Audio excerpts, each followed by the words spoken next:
Além das circunstâncias na nossa vida, Deus também usa pessoas para produzir caráter, maturidade, transformação em nossa vida. Cada vez que nós nos relacionamos com pessoas assim, nós vamos aperfeiçoando nossa paciência, nós vamos modelando nosso caráter, nós vamos crescendo, nós vamos ganhando virtude. Entende? Então, ao invés de você ver aquele irmão ou aquela irmã como uma dessas ferramentas que te irritam, que parece que quer te prejudicar, não veja assim.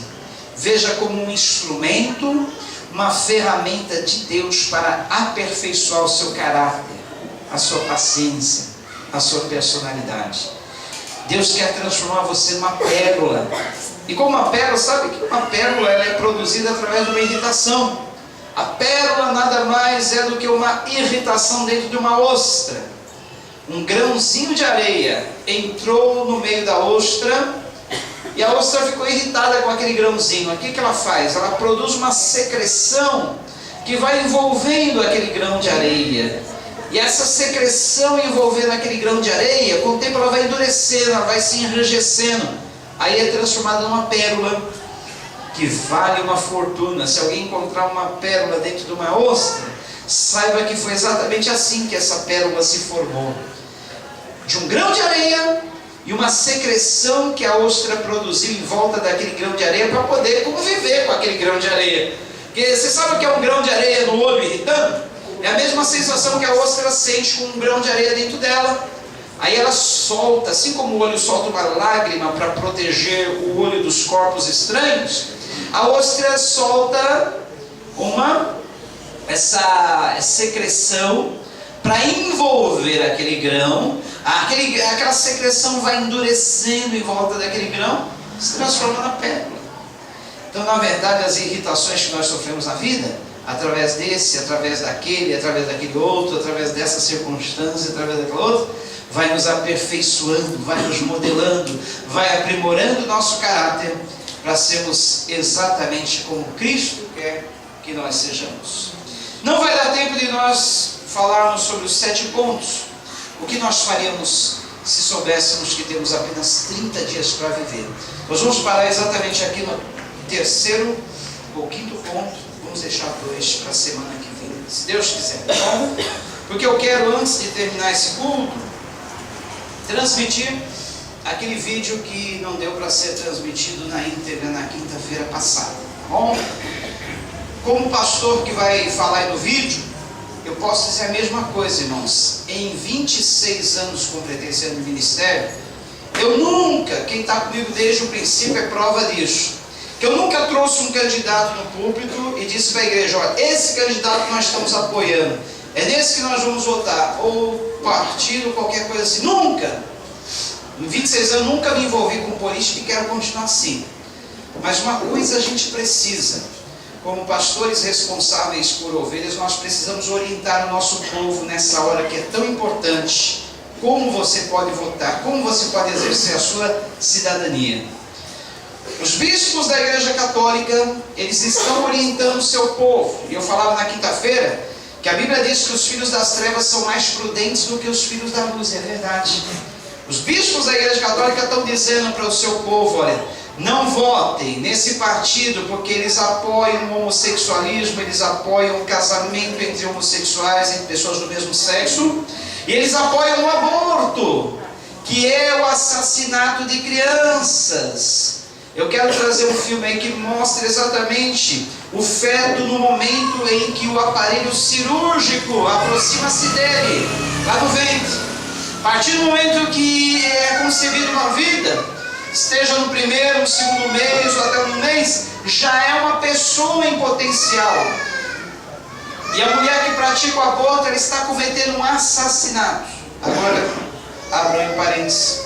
Se você cometeu isso no tempo da sua ignorância, antes de conhecer a Jesus, você já foi perdoada, seu pecado foi esquecido, você não sabia o que estava fazendo, e mesmo que soubesse, você estava nas trevas, esqueça, passou. Deus não vai levar isso em conta. Mas a partir do momento que nós conhecemos a verdade, nós sabemos que o aborto é um crime. Uma certa vez um professor chegou diante da sua classe e expôs um problema. Diz assim: meus queridos, eu queria hoje trazer um problema para vocês me ajudar. Uma mãe, ela teve 4 filhos. O primeiro nasceu tuberculoso, o segundo nasceu sifilítico. Sabe o que é sífilis, né? Uma doença DST, doença sexualmente transmissível, e pode afetar o feto. Primeiro filho nasceu tuberculoso porque essa mulher não tinha muita saúde. O segundo nasceu sifilítico. Terceiro nasceu surdo. O terceiro nasceu aleijado. O quarto nasceu cego. E ela estava a ter o 5º filho. Tudo indica que esse filho, o 5º filho, vai ter problemas, muitos problemas.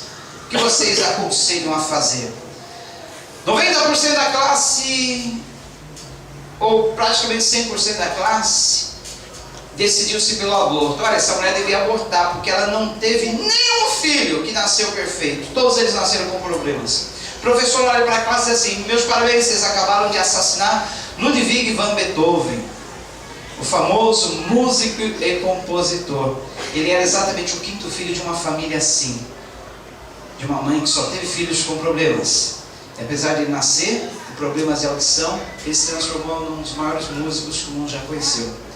Então, muitas mães aí que estão matando, talvez, futuros pastores, missionários, presidentes, grandes músicos, grandes homens que poderiam revolucionar essa história. Tudo por causa do aborto. E esse vídeo vai mostrar exatamente a situação da nossa nação no presente momento. Eu terminei as pesquisas do IBGE, falei aqui na quinta-feira, e a parte das pesquisas do IBGE eu fiz a minha pesquisa e eu descobri que nós somos evangélicos 35% da população aqui do Itapema. E o Itapema, há exatamente 20 anos atrás, quando nós aqui chegávamos, era considerado campo missionário. Nós viemos aqui como missionários para um campo que havia exatamente 5% ou menos da população de evangélicos. Era um desafio para nós, quando nós vimos São Paulo, onde a população já era 20% de evangélicos. Existe lugar assim, tão perto de nós, com 5% de evangélicos? Existe, é a Baixada Santista. Hoje, em menos de 20 anos, a população evangélica cresceu 7 vezes mais, literalmente 7 vezes mais. Passou de 5% para 35%. Enquanto os católicos são 45%, só que, abre aspas, no meio desses 45%, menos da metade são praticantes. Espiritismo, menos de 5%. Quando nós chegávamos, o espiritismo era uma grande parte da população. Muitos centros de macumba, candomblé, hoje é a minoria, 5%. E outras religiões, menos de 2%. Agora, detalhe: 15% se declaram sem religião. Não ateus, mas sem religião. Acreditam em Deus, acreditam em Jesus, mas não têm religião. Esses 15% são esses que saíram do meio da Igreja Católica por causa dos escândalos, pedofilia, homossexualismo, e hoje se declaram sem religião. Breve vão estar se declarando cristãos também, evangélicos. Então, se nós aqui na Baixada Santista, aqui em Vicente Carvalho, somos 35% da população, São Paulo e outros centros por aí deve ter muito mais. Nós podemos decidir o rumo dessa nação. E não permitir que o homossexualismo continue tomando conta da nossa nação. Não permitir que o aborto seja praticado impunemente. No meio dessas pesquisas, havia um item dizendo assim: o que essa pessoa é de você? Cônjuge do mesmo sexo ou de sexo diferente? Para que eles incluíram essa pergunta? Para ver exatamente quantos são. E também para produzirem melhorias para essa categoria, entre aspas. Eu tive a infelicidade de pegar alguns casos em que eu perguntava para a mulher entrevistada: que tal fulana é tua? Ela dizia: é minha.